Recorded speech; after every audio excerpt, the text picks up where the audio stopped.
şiir anımız şiir kelgan vaqtida şu yerdeki hayajon, şu yerdeki duygular bilan yazılgan bugun muvofiq keladi deb o'yladim. Shuning uchun yangi yillar bir sovg'a chiqishdi-da. Sizlarning diqqatinglarni solishni aytdim.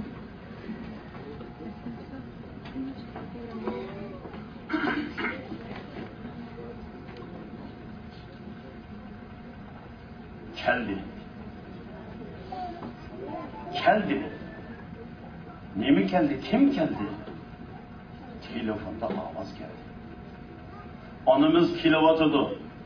Nemi kılımız, kandak kılımız. Vah! Bizde ciddilik, hayacan, hoşallık geldi. Hiç içimizge sığmayıvatkan, hiç kaçan körülmegen şartlık geldi. Geldi. Nemi geldi? Kim geldi? Ulu kök Tanrı yetkizgen ak romanlı perişten geldi. Ya perişteler kol koşturup durdu bir yakta onun hizmetine tayyar bulmuş oldu. Çünkü Uygurlarının anası Humay ana kayıt geldi. Humay ana geldi. Urhun ruhi geldi. Uygur ruhi geldi.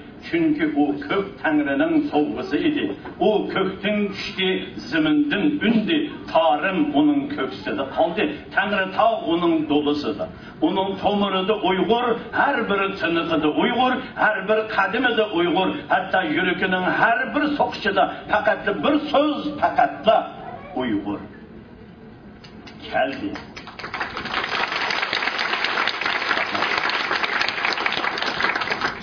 Nemi geldi? Kim geldi?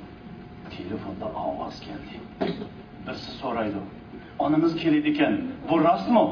Şun mu ya umum mu? O can küreşini başlagan, Xitaylar onu zindanға taşlagan, biz közümüzni yaşlagan.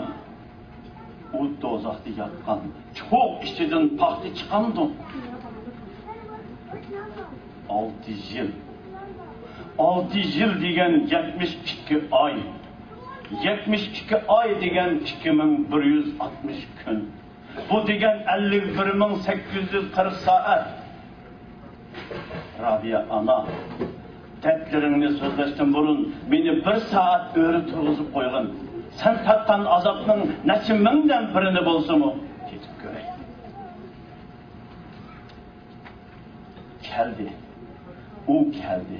O bugün aramızga geldi. O bugün cennetin haberini edip dozaqtın geldi. Uygur'un bəxti üçün öz bəxtidin keçdi. Uygur'un vicdanı üçün xorlandı. Uygur'un kaygısı üçün zahmet gördü. Ey süyümlük insan nimen kam idi? Öyün bağ idi. Maşinan bağ idi. Pulun bağ idi. Yolun bağ idi. Hemmisi bağ idi. Yok. Senin nazarında bu hiç nerse emas idi. En kıymetlik nerse senin ruhin, urhun ruhi idi. Tomurlarında hakkını Humay ananın keni idi.